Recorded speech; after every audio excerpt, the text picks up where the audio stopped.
ಕಷ್ಟಗಳು ಬರಬಹುದು, ಅವಮಾನಗಳು ಬರಬಹುದು, ವೇದನೆಗಳು ಬರಬಹುದು, ಜನರು ತಿರಸ್ಕರಿಸಲ್ಪಡಬಹುದು, ಬಡತನ ಮೇಲೆ ಬಡತನ ಬರಬಹುದು, ಎಲ್ಲ ಏನು ಬೇಕಾದ್ರೂ ಎದ್ದೇಳಬಹುದು.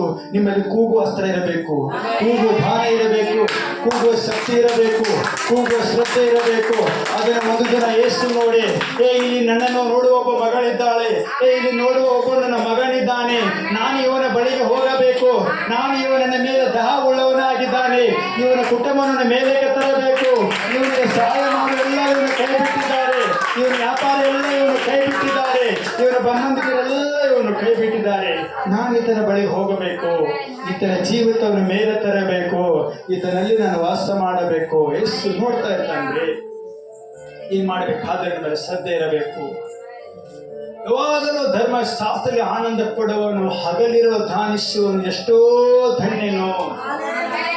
ಬಾಯಲ್ಲಿ ಅನ್ನ ಭಾಷೆ ಇರಬೇಕು, ದೇವರ ವಾಕ್ಯ ಇರಬೇಕು, ಕುಟುಂಬದ ಕೆಲಸ ಇರಬೇಕು, ರಕ್ಷಿಸಲ್ಪಟ್ಟಿ ನಿನ್ನ ಮೊದಲು ಮನೆಗೆ ನೀನು ಒಳ್ಳೆ ಮಗನಾಗಬೇಕು. ಮೊದಲು ದೇವರು ದೊಡ್ಡ ಕಾರ್ಯ ಮಾಡೋದು ಬೇಡ, ರಕ್ಷಿಸಲ್ಪಟ್ಟಿ ನಿನ್ನ ಮನೆಗೆ ಒಳ್ಳೆ ಮಗನಾಗು, ಹೆಂಡತಿಗೆ ಒಳ್ಳೆ ಗಂಡನಾಗು, ನಿನ್ನ ಮಕ್ಕಳಿಗೆ ಒಳ್ಳೆ ತಂದೆಯಾಗು, ಆಮೇಲೆ ನೀನು ಹೊರಗಡೆ ಹೋಗು, ಸೇವೆ ಮಾಡು. ಹೆಂಡತಿ ಆಗಿದ್ಯಾ, ಮೊದಲು ನಿನ್ನ ಮನೆಗೆ ಸಸ್ಯ ಆಗು, ನಿನ್ನ ಗಂಡನಿಗೆ ಒಳ್ಳೆ ಪತ್ನಿ ಆಗು, ಮಾಡಬೇಕಾದ ಕಾರ್ಯವನ್ನು ಸರಿಯಾಗಿ ಮಾಡು, ಆಮೇಲೆ ನೀನು ಹೊರಗಡೆ ಹೋಗು. ಅದೇ ನಮ್ಮಲ್ಲಿ ನಾವು ಮೊದಲು ನಮ್ಮ ಕುಟುಂಬ ಆದ್ಯತೆ ಇರಬೇಕು, ನಮ್ಮ ನಂಬಿದವರು ಚೆನ್ನಾಗಿರಬೇಕು, ದೇವರೆಲ್ಲರಲ್ಲಿ ವಾಸ್ತವವಾಗಿರಬೇಕು, ಆಮೇಲೆ ನಾವು ಉಳಿದ ಸಮಯ ಸೇವೆ ಮಾಡಬೇಕು. ಇನ್ನೆಲ್ಲ ಲೋಕದಲ್ಲಿ ನಿಮಗೆ ಅಧಿಕಾರವಿಲ್ಲ, ಲೋಕದಲ್ಲಿ ಸುತ್ತಾಡೋಕೆ ನನಗೆ ಅಧಿಕಾರವಿಲ್ಲ. ನಾನು ಯೇಸುವನ್ನು ಕೊಂಡುಕೊಂಡಿದ್ದಾನೆ, ಯೇಸು ರಕ್ತದಿಂದ ಕಂಡುಕೊಂಡಿದ್ದಾನೆ. ನಾನು ಎಲ್ಲಾದ್ರೂ ಲೋಕದಲ್ಲಿ ಹೋದರೆ ಯೇಸು ದುಃಖ ಪಡ್ತಾನೆ, ಯೇಸು ಅವಮಾನ ಪಡ್ತಾನೆ. ನಿಮ್ಮ ಒಳಗಡೆ ಹರಿಬೇಕು. ಇಂಥ ವ್ಯಕ್ತಿ ಧನ್ಯನು, ಇಂಥ ವ್ಯಕ್ತಿ ಧನ್ಯನು. ಇವರ ಕುಟುಂಬ ಉನ್ನತಕ್ಕೆ ಬರುವುದು, ಇವರ ಕುಟುಂಬ ಆಶೀರ್ವದಿಸಲ್ಪಡುವುದು, ಇವರ ಕುಟುಂಬ ಮೇಲಕ್ಕೆ ಬರುವುದು, ಇಂತಹ ಜೀವಿತ ಉನ್ನತವಾಗಿ ಬರುವುದು. ಇಲ್ಲಿ ನೋಡ್ರಿ, ಯೇಸು ಅದೇ ಅಲ್ಲಿ ಹೋಗ್ರಿ, ಭಾರತೀಯ ಅಲ್ಲೇ ಹೋಗ್ರಿ. ಅವನು ತಟ್ಟನೆ ಎದ್ದು ಯೇಸುವಿನ ಬಳಿಗೆ ಬಂದನು. ಯೇಸು ಅವನನ್ನು, ನಾನು ನಿನಗೆ ಏನು ಮಾಡಬೇಕು ಎಂದು ಕೋರುತ್ತಿ? ಯೇಸು ಬಂದು ಕೇಳಿದರೆ ಎಷ್ಟು ಬಾರಿ ಇರ್ತದೆ ನೋಡ್ರಿ, ಅನುಭವ ನೋಡ್ರಿ. ಒಂದು ಸಾರಿ ನೀವು ಪ್ರಸಂಗ ಕಣ್ಣು ಮುಂದೆ ಇಟ್ಟುಕೊಡ್ರಿ. ನೀವು ಪ್ರಾರ್ಥನೆ ನಿಜವಾಸ ಸದಾವಾಗಿದ್ದರೆ, ಯಥಾರ್ಥವಾಗಿದ್ದರೆ ಯೇಸು ಬಂದು ಕೇಳ್ತಾನೆ. ಅವಾಗ ಖುಷಿನೋ ಖುಷಿ, ಸಂತೋಷನೇ ಸಂತೋಷ, ಆನಂದವೇ ಆನಂದ. ಯಾಕೆಂದ್ರೆ ಪರಲೋಕ ದೇವರಿನೊಟ್ಟಿಗೆ ಮಾತನಾಡ್ತಾ ಇದ್ದಾರೆ. ಯಾಕ್ರಿ ಬೇಕು ಮನುಷ್ಯರ ಮಾತು? ನಿಮಗೆ ಅಲ್ಪ ಸುಖ ಕಾಲ ಕೊಡೋ ಮನುಷ್ಯರ ಮಾತು ಯಾಕೆ ಬೇಕು? ಯಾಕೆ ಅಲ್ಪ ಸುಖ? ಎಲ್ಲ ಮನುಷ್ಯರ ಅಲ್ಪ ಸುಖ ಇವು. ಬಂಧುಗಳ ಪ್ರೀತಿ ಬಂದು ಹೋಗುವ ತನಕ, ಸ್ನೇಹಿತರ ಪ್ರೀತಿ ನಿನ್ನ ಬಳಿ ಹಣವಾಗಿರುವ ತನಕ, ಅದನ್ನು ಯೇಸು ಜೀವ ಕೊಡ. ಯೇಸು ನನ್ನ ಯೇಸು ನನ್ನ ಉಸಿರಿರುವ ತನಕ, ನನ್ನ ದೇವರನ್ನ ಕೊನೆ ತನಕ ಇರುತ್ತಾನೆ. ಆತನೊಟ್ಟಿಗೆ ನೀವು ಮಾತನಾಡಿರಿ, ಆತನೊಟ್ಟಿಗೆ ಸ್ವರಗಳನ್ನು ಕೇಳಿರಿ, ಆತನೆಲ್ಲ ನೀವು ಮಗ್ನನಾಗಿರಿ, ಆತನೆಲ್ಲ ನಿಮ್ಮನ್ನು ಪ್ರತಿಷ್ಠಿಸಲ್ಪಡ್ರಿ, ಆ ದೃಢವಾಗಿ ನಿಂತುಕೊಳ್ಳ್ರಿ. ಯೇಸು ನೋಡುತ್ತಾನೆ, ಬಂದು ಕೇಳುತ್ತಾನೆ. ನೋಡ್ರಿ, ಅದೇ ರೀತಿ ಹೋಗುವುದಾದರೆ ಇಂದೆಲ್ಲರಿಗೆ ದೇವರು ಹೇಳುತ್ತಾ ಇದ್ದಾನೆ, ನಿನ್ನ ಪ್ರಾರ್ಥನೆಯಲ್ಲಿ ಶ್ರದ್ಧೆ ಇರುವುದಾದರೆ, ನಿನ್ನ ಪ್ರಾರ್ಥನೆಯಲ್ಲಿ ಕೂಗಾಟ ಇರುವುದಾದರೆ, ನಿನ್ನ ಪ್ರಾರ್ಥನೆಯಲ್ಲಿ ಪ್ರಾಮಾಣಿಕತೆ ಇರುವುದಾದರೆ, ನಿನ್ನ ಪ್ರಾರ್ಥನೆಗಳಲ್ಲಿ ಒಳ್ಳೆ ಅನುಭವ ಇರುವುದಾದರೆ, ಯೇಸು ನಿನ್ನ ಜೀವಿತವನ್ನು ನೋಡಿ, ಮಗನೇ ಮಗಳೇ, ನಾನು ನಿನಗೇನು ಮಾಡಬೇಕು? ಮಗಳು, ನಿನ್ನ ಮಗನ ಏನನ್ನು ಸೌಖ್ಯ ಮಾಡಬೇಕು? ಯಾವ ವ್ಯಾಧಿಯಿಂದ ನಿನಗೆ ಬಿಡುಗಡೆ ಮಾಡಬೇಕು? ನಿನ್ನ ವ್ಯಾಪಾರ ಅಭಿವೃದ್ಧಿ ಮಾಡಬೇಕಾ? ನಿನ್ನ ಹೊಲದನ ಕರೆಯನ್ನು ಆಶೀರ್ವಾದ ಮಾಡಬೇಕಾ? ಯಾವುದು ನನಗೆ ಮಾಡಬೇಕು? ಯಾವುದು ನನಗೆ ಮಾಡಬೇಕು ಹೇಳು ಎಂದು ಯೇಸು ಬಂದು ಕೇಳ್ತಾನ್ರಿ. ಯೇಸು ಬಂದು ನಿನ್ನ ಮನೆಯಲ್ಲಿ, ನಿನ್ನ ಕೋಣೆಯಲ್ಲಿ ಬಂದು ಕೇಳಬಹುದು, ನಿನ್ನ ಗಾಡಿಯಲ್ಲಿ ಹೋಗುವಾಗ ನಿನ್ನನ್ನು ಕೇಳಬಹುದು, ಪ್ರಾರ್ಥನೆ ಶಿವಕರ ಮುಖಾಂತರವಾಗಿ ಕೇಳಬಹುದು, ವಾಕ್ಯದ ಮುಖಾಂತರ ಕೇಳಬಹುದು, ಆ ಆತ್ಮನ ಮುಖಾಂತರವಾಗಿ ನನ್ನ ಕೇಳಬಹುದು. ಅದಕ್ಕೆ ನೀವೇನಾಗಿರ್ಬೇಕು? ದೃಢವಾಗಿರಬೇಕು, ಬೆಂಕಿಯಾಗಿರಬೇಕು, ಅಭಿಷೇಕದಲ್ಲಿ ನಡೆಯಬೇಕು, ವಾಕ್ಯದಲ್ಲಿ ಇರಬೇಕು. ಅವಾಗ ನಮಗೆ ಸಾಧ್ಯ. ಇಲ್ಲಿ ಏನ್ ಮಾಡಿದ? ಅದನ್ನೇ ಮಾಡಿದ. ಕೂಗಿದ, ಯಾರ ಮಾತನ್ನು ಕೇಳಿಲ್ಲ, ಯಾರನ್ನು ಗಮನಿಸಲ್ಲ, ಯಾರನ್ನು ನೋಡಲಿಲ್ಲ. ನನ್ನ ಯೇಸು ಕೂಗಿದ, ಜನರು ಅಂದರು ಕೂಗಿದ. ಅವಾಗ ಯೇಸು ನಿಂತುಕೊಂಡ. ಯೇಸು ಆತನಿಗೆ ಹೇಳ, ಏನು ಬೇಕು ಮಗನೇ ನಿನಗೆ? ನಾನು ಏನ್ ಮಾಡ್ಬೇಕು ಅನ್ನತ್ತೆ? ನಾನು ಏನ್ ನಿನಗೆ ಕೊಡಬೇಕು? ಅವಾಗ ಆತನಿಗೆ ಹೇಳ್ತಾ, ನೋಡ್ರಿ, ಏನು ಮಾಡಬೇಕೆಂದು ಕೋರುತ್ತಿ ಎಂದು ಕೇಳಲು, ಆ ಕುರುಡನ್ನು ನನಗೆ ಕಣ್ಣು ಬರುವಂತೆ ಮಾಡಬೇಕು ದೇವರೇ. ನನಗೆ ಕಣ್ಣು ಬರುವಂತೆ ಮಾಡಬೇಕು ದೇವರೇ. ನನ್ನ ಪ್ರಪಂಚವನ್ನು ನೋಡಬೇಕು ದೇವರೇ. ನನ್ನ ತಂದೆ ತಾಯಿಗಳು ಸಾಕಬೇಕು ದೇವರೇ. ನೀನು ಜೀವಿಸಲ್ಪಟ್ಟ ಜೀವಿತವನ್ನು ನೋಡಬೇಕು ದೇವರೇ. ನನ್ನ ಮಕ್ಕಳನ್ನು ಚೆನ್ನಾಗಿ ಸಾಕಬೇಕು, ಆಶೀರ್ವಾದ ಮಾಡು. ನನ್ನ ತಂದೆ ತಾನು ಚೆನ್ನಾಗಿ ನೋಡಬೇಕು, ಆಶೀರ್ವಾದ ಮಾಡು. ನನಗೆ ಜಾಬನ್ನು ಕೊಡು, ನನ್ನ ಮಹಿಮೆಯಾಗಿ ನಿಲ್ತೀನಿ. ಅಹಮ ಬರದೆ, ಗರ್ವ ಬರದೆ, ಅಧೀನರಾಗಿ ಜೀವಿಸಲು ಜಾಬನ್ನು ಕೊಡುವಂತ ದೇವ್ರದ ಜಾಬ್ ಬೇಡ್ರಿ. ದೇವ್ರ ಜಾಬ್ ಕೊಡ್ತಾನೆ ನಿಮಗೆ.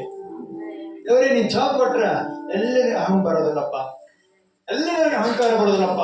ನನ್ನ ತಂದೆ ವಿರುದ್ಧವಾಗಿ ನನಗೆ ಹೇಳೋದಿಲ್ಲ. ಈ ಜನ ನೋಡ್ರಿ, ಸ್ವಲ್ಪ ನೌಕರಿ ಬಂತು ಸ್ತ್ರೀಯರಲ್ಲಿ ಗಂಡನ ವಿರುದ್ಧವಾಗಿ ಜನ ಹೇಳ್ತಾರೆ. ಮಕ್ಕಳ ನೌಕರಿ ಬಂದ್ರೆ ತಂದೆ ತಾಯಿ ವಿರುದ್ಧವಾಗಿ ಹೇಳ್ತಾರೆ. ಮೊದಲ ಮನೆಯಲ್ಲಿ ಅಪ್ಪ ಅದನ್ನು ಕೊಡು ಇದನ್ನು ಕೊಡು ಅಂತ ಹೇಳ್ತಾ ಇರ್ತಾರೆ. ಸ್ವಲ್ಪ ಬಲ ಬಂದ್ಮೇಲೆ, ಹಣ ಬಂದ್ಮೇಲೆ, ಹೆಂಡತಿ ಬಂದ್ಮೇಲೆ, ನಿನ್ನ ನನ್ಗೆ ಗೊತ್ತಿಲ್ಲ, ನೀನನ್ನು ನೋಡೋದೆಲ್ಲ ಹೇಳ್ಬಿಡ್ತಾರೆ. ಯಾಕೆ ಆಶೀರ್ವಾದ ಮಾಡ್ತಾರೆ ದೇವರು ನನಗೆ? ಇದೆಲ್ಲ ಎಷ್ಟು ಆಶೀರ್ವಾದ ಮಾಡೋದಿಲ್ಲ, ಇದೆಲ್ಲ ಎಷ್ಟು ನೋಡೋದಿಲ್ಲ. ಅದಕ್ಕೆ ನಾವು ಶ್ರದ್ಧೆಯಿಂದ ಇರಬೇಕು.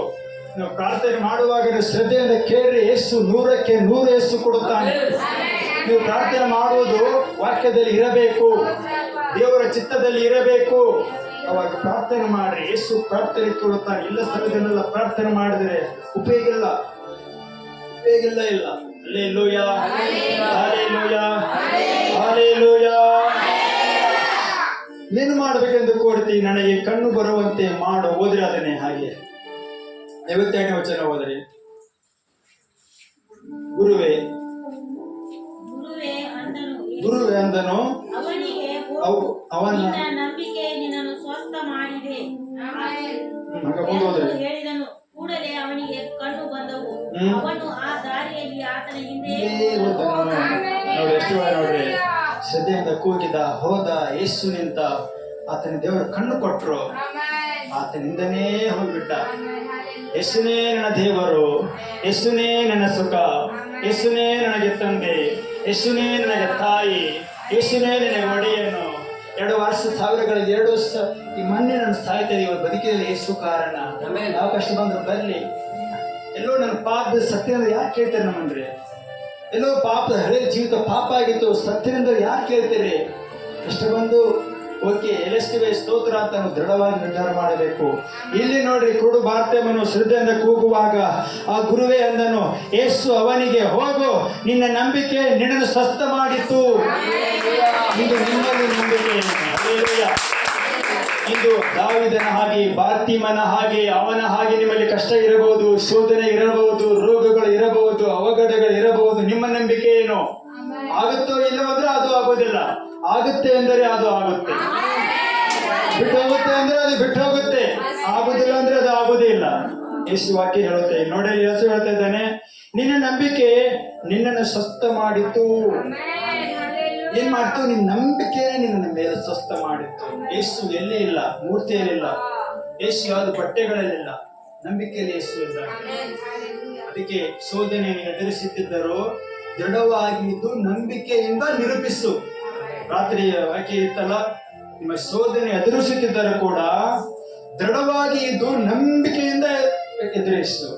ನಂಬಿಕೆಯನ್ನು ಎದುರಿಸಬೇಕು. Hallelujah, hallelujah, hallelujah.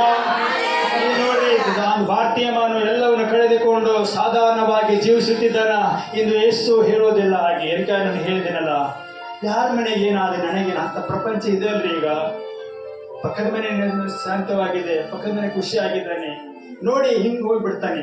ಯೇಸು ನೋಡಿ ಹಿಂಗೇ ನೋಡಿ ಅಲ್ಲಿ ಬರ್ತಾನೆ, ನಿನ್ನ ಮನೆಗೆ ಬರ್ತಾನೆ, ಬೆಳಗ್ಗೆ ಬರುತ್ತಾನೆ, ನಿನ್ನ ಶರೀರದಲ್ಲಿ ಬರುತ್ತಾನೆ, ನಿನ್ನ ಕ್ರಿಯೆಗಳಲ್ಲಿ ಬರುತ್ತಾನೆ, ನಿನ್ನ ವ್ಯಾಪಾರದಲ್ಲಿ ಬರುತ್ತಾನೆ. ಮನುಷ್ಯರ ಹಾಗೆ ಆತನು ಇಲ್ಲ, ಮನುಷ್ಯರ ಹಾಗೆ ಆತನು ಜೀವಿಸಿದ್ರೆ ಆತನ ದೇವರೇ. ಅದಕ್ಕೆ ದೇವರಾಗಿದೆ. ಅದಕ್ಕೆ ಆತನು ಈ ಪ್ರಪಂಚ ಎಲ್ಲ ಹಿಂಬಾಲಿಸ್ತಾ ಇದೆ. ಈಗ ನಿಮ್ಮನ್ನ ಯಾರು ಹಿಂಬಾಲಿಸ್ತಾ ಇದ್ದಾರೆ? ನಿನ್ನನ್ನು ಯಾರು ಹೊಗಳ್ತಾ ಇದ್ದಾರೆ? ಯೇಸು ಹೇಳ್ತಾನೆ, ನಾನು ಮಾಡಿದ ಕಾರ್ಯ ನೀನು ಮಾಡುತ್ತೀಯ. ನೀನು ಯಾರು ನಿನ್ನ ಮಕ್ಕಳು ಹೊಗಳ್ತಿದ್ದಾರಾ? ನನ್ನ ಗಂಡನೇ ನೆನೆಸ್ತಾ ಇದ್ದಾನ, ನಿನ್ನ ಹೆಂಡತಿನ ನೆನೆಸ್ತಾ ಇದ್ದಾನ, ನಿನ್ನ ಮಾಲಕನೇ ನೆನೆಸ್ತಾ ಇದ್ದಾನೆ, ನಿನ್ನ ಬಂಧು ಬಳಗನೇ ನೆನೆಸ್ತಾ ಇದೆ. ಯಾಕೆ ನೆನೆಸ್ತಾ ಇಲ್ಲ? ನಿನ್ನ ಒಳಗಡೆ ಯೇಸುವಿನ ಪ್ರೀತಿ ಇಲ್ಲ, ಸೈತಾನ ಪ್ರೀತಿಯನ್ನು ತುಂಬಲ್ಪಟ್ಟಿದೆ. ಅದಕ್ಕೆ ನಿಮ್ಮನ್ನು ದೂರವಾಗ್ತಿದ್ದಾರೆ ಅವರು. Hallelujah, hallelujah, hallelujah. ನಿಮ್ಮ ಸಂತೋಷ ನೋಡಿ ಕುಟುಂಬದಲ್ಲಿ ಸೈತಾನ ಓಡಿ ಬಿಡ್ಬೇಕು, ಬಿಟ್ಟು ಓಡಬೇಕು. ಅವನು ಬಿಟ್ಟು ಯೇಸು ಹೇಳಿದಂದ್ರೆ ಸೈತಾನ ಅವಕಾಶ ಕೊಡಬೇಡ್ರಿ. ಅವಕಾಶ ಕೊಡದೆ ನಮ್ಮ ಮನೆಗೆ ಬರೋದಿಲ್ಲ. ಅವನು ಅವಕಾಶ ಕೊಟ್ಟರೆ ಬರ್ತಾನೆ. ಅವಕಾಶ ಕೊಡದಾದ್ರೆ ನಿಮ್ಮನ್ನು ಮುಟ್ಟೋದಿಲ್ಲ. ನಿಮ್ಮನ್ನು ಮುಟ್ಟ ಕೂಡ ಭಯ ಅವನಿಗೆ. ಯಾಕೆ? ದೇವರ ಸೃಷ್ಟಿ ಇದು. ಇದು ಯಾರ ಸೃಷ್ಟಿ? ದೇವರ ಸೃಷ್ಟಿ. ದೇವರ ರಕ್ತ ಇದ್ರೊಳಗಿದೆ. ಯೇಸು ಜೀವ ಇದೆ. ಆತನ ಕಾರ್ಯಗಳು ಮಾಡಿದ್ರೆ ಆತನ ಮೇಲೆ ಅಧಿಕಾರ ಚಾಲ್ತಾರೆ. ಕಾರ್ಯ ಇಲ್ಲ ಅಂದ್ರೆ, ಸಿಟ್ಟಿಲ್ಲ ಅಂದ್ರೆ, ಜಗಳ ಇಲ್ಲ ಅಂದ್ರೆ, ಕೆಟ್ಟ ಇಲ್ಲ ಅಂದ್ರೆ ಯಾರು ನಮ್ಮನ್ನು ಮಾಡ್ತಾರೆ? ನಂಬಿಕೆಯಿಂದ ಧೈರ್ಯವಾಗಿ ನಂಬಿಕೆಯಿಂದ ಜೀವಿಸಿ ಯಾರನ್ನು ಮುಟ್ಟಾಗೋದಿಲ್ಲ. ಬೇಡಪ್ಪ, ಅವನು ಒಳ್ಳೆಯವನು, ಅವನು ಒಳ್ಳೆಯವನಿದ್ದಾನೆ, ಸತ್ಯವನ್ನ ಆಡ್ತಾನೋ, ಒಳ್ಳೆದನ್ನ ಮಾತಾಡ್ತಾನೋ, ಅವ್ನು ವಿರುದ್ಧ ಹೋಗೋದು ಬೇಡ ಅಂತ ಜನ ಭಯ ಪಡ್ತಾರ್ರಿ. Hallelujah, hallelujah. ಇಂದು ನಾನು ನಿಮಗೆ ಧೈರ್ಯವಾಗಿ ಹೇಳುತ್ತೇನೆ, ಕುರುಡು ಬಾರ್ತಿಮನಲ್ಲಿ ಜೀವನ ಮಾಡಿದ ದೇವರು ಇಂದು ನನ್ನ ನಿನ್ನ ಜೀವನದಲ್ಲಿ ಮಾಡುವನಾಗಿದ್ದಾನೆ. ಅವನನ್ನು ನೋಡಿದ ದೇವರು ನನ್ನ ನಿನ್ನ ಬದುಕಿನಲ್ಲಿ ಮಾಡುವನಾಗಿದ್ದಾನೆ. ಅವನ ಜೀವನದಲ್ಲಿ ದೇವರು ಕಣ್ಣು ಕೊಟ್ಟ ಹಾಗೆ, ಆತನ ಶ್ರದ್ಧೆಯಲ್ಲಿ ಪ್ರಾಮಾಣಿಕವಾಗಿರುವ ಹಾಗೆ, ತಟ್ಟನೆ ಹೇಳುವಾಗ ಆತನನ್ನೇ ಹಿಂಬಾಲಿಸಿ ಆತನು ಹೋದ. ಕೊನೆಯ ಹೋದರೆ ಅದ್ಭುತ ಹೊಂದಿದ ಮೇಲೆ ಆತನನ್ನೇ ಹಿಂಬಾಲಿಸಿದ ಆತನು ರಕ್ಷಣೆ ಹೊಂದ ಮೇಲೆ ಯೇಸು ಆಲೋಚನೆ ಏನು? ನನ್ನ ಯೇಸು ಆಲೋಚನೆ ಏನು? ನನ್ನ ಯೇಸು ಹೇಗೆ ಜೀವಿಸಿದ? ನನ್ನ ಯೇಸು ಯಾರ ಮನೆಗೆ ಹೋದ? ನನ್ನ ಯೇಸು ಬಡವರ ಮನೆಗೆ ಹೋದ. ಬಡವರ ಮನೆಗೆ ಹೋಗ್ರಿ. ನನ್ನ ಯೇಸು ಒಳ್ಳೆಯವರ ಸಂಗಡ ಇರದೆ ಪಾಪಿಗಳ ಸಂಗಡ ಅವರು ಉದ್ಧಾರ ಮಾಡಿದ. ನೀವು ಪಾಪಿಗಳನ್ನ ಪ್ರೀತಿ ಮಾಡ್ರಿ. ಯೇಸು ಶತ್ರುಗಳನ್ನ ಪ್ರೀತಿ ಮಾಡ್ರಿ. ನಿಮ್ಮ ಶತ್ರುಗಳನ್ನ ಪ್ರೀತಿ ಮಾಡ್ರಿ. ಇದು ಯೇಸುವಿನ ಕೆಲಸ. ಇದು ನಿಮಗೆ ಇರಬೇಕು. ಇದು ನಿಮಗೆ ಇರುವಾಗ ಇದು ಯೇಸುವನ್ನು ಹಿಂಬಾಲಿಸಿದ ಹಾಗೆ ಅವಾಗ ದೇವರು ಏನು ಮಾಡುತ್ತಾನೆ? ಪರಲೋಕ ದ್ವಾರಗಳು ತೆರೆದು ಅಭಿಷೇಕಗಳ ವರಗಳನ್ನು ನಿಮ್ಮ ಮೇಲೆ ಸುರಿಸುತ್ತಾನೆ. ಒಂದು ಯೇಸುವಿನ ಪ್ರವಾದಿಯ ಭಕ್ತರಿಂದ ಅವನ ಭಕ್ತಿ ನಡೆಯುವುದರಿಂದ, ನಂಬಿಕೆಯಿಂದ ಹೋಗುವುದರಿಂದ ಅವನನ್ನು ಸಾಲವನ್ನು ತೀರಿಸಿದ ಹಾಗೆ ಯೇಸು ನಿಮ್ಮ ವ್ಯಾಪಾರ ಅಭಿವೃದ್ಧಿ ಮಾಡುತ್ತಾನೆ. ನಿನ್ನ ಮನೆಗೆ ಬೇಕಾದ ಆಹಾರವನ್ನು ಕೊಡುತ್ತಾನೆ. ನಿನ್ನ ಮನೆಗೆ ಬೇಕಾದ ಬೇಕಾದ ಆರ್ಥಿಕತೆಯನ್ನು ಕೊಡುತ್ತಾನೆ. ಆತನೇ ಬಲಪಡಿಸುತ್ತಾನೆ. ಆತನೇ ಮೇಲೆತ್ತುತ್ತಾನೆ. ಆತನೇ ಉದ್ಧಾರ ಮಾಡುತ್ತಾನೆ. ಆತನೇ ನಿಮಗೆಲ್ಲ. ಇವತ್ತು ದೇವರು ಸ್ಪಷ್ಟವಾಗಿ ಮಾತನಾಡಿದ ಹಾಗೆ ನಾವು ಒಬ್ಬ ವ್ಯಕ್ತಿ ಮೇಲೆ ಬರಬೇಕಾದ್ರೆ ಶ್ರದ್ಧೆ ಇರಬೇಕು. ಎಲ್ಲ ತಟ್ಟನೆ ಹೇಳಬೇಕು. ಅವರನ್ನು ಹಿಂಬಾಲಿಸಬೇಕು. ನೋಡ್ರಿ, ಯೇಸುವನ್ನು ಹಿಂಬಾಲಿಸುವುದರಲ್ಲಿ ಏನ್ ತಪ್ಪ್ರಿ? ಯೇಸು ಏನ್ ತಪ್ಪು ಅದರಲ್ಲಿ? ಎಷ್ಟು ಒಳ್ಳೆ ದೇವರು. ಹಿಂಬಾಲಿಸಿರಿ. ನಮಗೆ ಯಾರಾದ್ರೂ ಒಬ್ಬರು ಒಳ್ಳೇದು ಮಾಡ್ತಾರೆ, ಹಿಂಬಾಲಿಸೋದು ಒಳ್ಳೇದು. ಅವ್ರು ಹಿಂಬಾಲಿಸಿ ಹೋಗುದು ಒಳ್ಳೇದು. ಅದಕ್ಕೆ ನಾನು ಯೇಸುವನ್ನು ಹಿಂಬಾಲಿಸ್ತಾ ಇದ್ದೇನೆ. ಯೇಸುವಿನ ಒಂದು ವಾಕ್ಯನಲ್ಲಿ ಬಿತ್ತು, ಯಾವನಿಗಾದರೂ ನನ್ನ ಮೇಲೆ ಮನಸ್ಸಿದ್ದರೆ ಅವನು ನನ್ನನ್ನು ಹಿಂಬಾಲಿಸಲಿ ಎಂಬುದಾಗಿ. ಅದಕ್ಕೆ ನಾನು ಜಾಬಿತ್ತು ಏನು ಬೇಕಾದರೂ ನಾನು ಮಾಡುವುದಾಗಿದೆ. ಹೋಗಿ ಆಗಬೇಕು ಎಲ್ಲ ನಾನು ಬಿಟ್ಟಿದ್ದೇನೆ. ಬಡತನ ಬಂದರೆ ಹೋಗಿ ದೇವ್ರ ಮುಂದೆ ಹೋಗಿ ಸುಮ್ಮನೆ ಅಳ್ತೀನಿ. ಸ್ವಲ್ಪ ದೇವ್ರ ಬಲ ಕೊಟ್ಟರೆ ಎದ್ದುಕೊಂಡು ನಾನು ಚೇತರಿಸ್ಕೊತೀನಿ. ದುಃಖ ಬಂದರೆ ಸುಮ್ಮನೆ ಸೈಲೆಂಟ್ ಆಗಿ ಕೂತ್ಬಿಡ್ತೀನಿ. ಆಮೇಲೆ ತಕ್ಷಣ ನಾನು ಎದ್ದು ಬಿಡ್ತೇನೆ. ಎಲ್ಲ ನೀವು ಉಬ್ಬಂಟಿಗನಾಗಿರ್ರಿ. ಯೇಸು ನಿಮ್ಮ ನೋಡ್ತಾ ಇರುತ್ತಾನೆ. ಯೇಸು ನಿಮ್ಮನ್ನು ಬಲಪಡಿಸುತ್ತಾ ಇದ್ದಾನೆ. ಯೇಸುವಿನ ಮೇಲಕ್ಕೆ ತರುತ್ತಾನೆ. ಸದಾಕಾಲ ಎಲ್ಲ ಸಮಯ ಯೇಸುವಿನ ಸಂಗಡ ಇದ್ದಾನೆ. ಆಮೆನ್. ವಾಕ್ಯವು ನಿಮ್ಮನ್ನು ಆಶೀರ್ವಾದ ಮಾಡಲಿ. ವಾಕ್ಯವು ನಿಮ್ಮನ್ನ ಜೀವನದಲ್ಲಿ ಕಾರ್ಯವನ್ನು ನಡೆಸಲಿ. ವಾಕ್ಯ ಹಿಡಿದುಕೊಂಡು ನೀವು ಜೀವಿಸಿರಿ. ದೇವರ ಅದ್ಭುತವನ್ನು ಕಾರ್ಯಗಳನ್ನು ಅದು ಬಾರ್ತಿಮನ ಜೀವನದಲ್ಲಿ ಮಾಡಿದ ಹಾಗೆ ನಿಮ್ಮ ಜೀವನದಲ್ಲಿ ಕೂಡ ಮಾಡುತ್ತಾನೆ. ಇದೇ ಗಳಿಗೆಯಲ್ಲಿ ಮಾಡಬಹುದು, ಇದೇ ವರ್ಷದಲ್ಲಿ ಮಾಡಬಹುದು, ಇದೇ ವಾರದಲ್ಲಿ ಮಾಡಬಹುದು, ಇದೇ ಸಮಯದಲ್ಲಿ ಮಾಡಬಹುದು. ಯಾವಾಗ ಮಾಡ್ತಾನೆ ಯೇಸು ಗೊತ್ತಿಲ್ಲ. ಅದು ಹೋಗಿದ ತಕ್ಷಣ ಯೇಸುವೆ ನನ್ನನ್ನು ಸರಿ ಮಾಡು, ನನ್ನನ್ನು ಸರಿ ಮಾಡು, ನನ್ನನ್ನು ಸರಿ ಮಾಡು, ನನ್ನ ಹೃದಯವನ್ನು ತೊಳೆ, ನನ್ನ ಪಾಪವನ್ನು ಕ್ಷಮಿಸು, ನನ್ನ ಬಾಯಿಯನ್ನು ಶುದ್ಧ ಮಾಡು, ನನ್ನ ಹೃದಯವನ್ನು ಶುದ್ಧ ಮಾಡು, ನನ್ನ ಮನೆಯಲ್ಲಿ ಪಾಪವನ್ನು ತೊಳೆ ಅಂತ ಹೋಗಿ ಪ್ರಾರ್ಥನೆ ಮಾಡಿ. ಯೇಸು ಇದ್ದಾನೆ. ಆಮೇಲೆ ಇಲ್ಲಿ ಎದ್ದು ನಿಂತುಕೊಂಡ್ರಿ.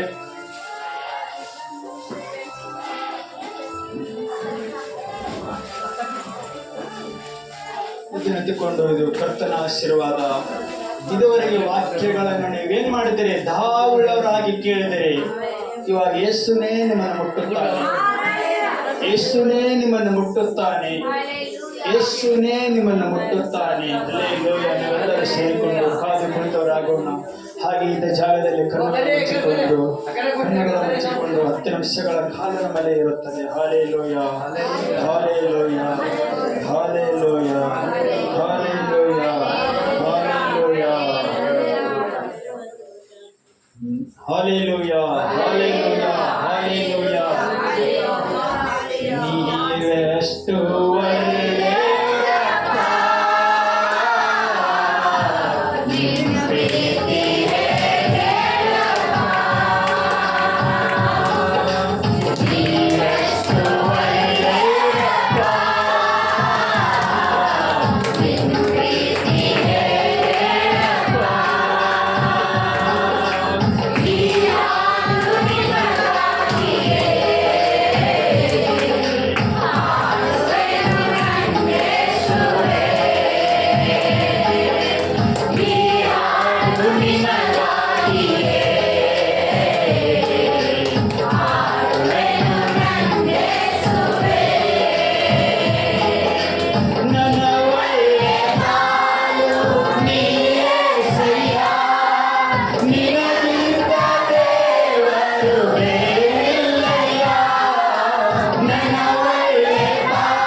ಹಾಡು ನಿಮಗಾಗಿಯೇ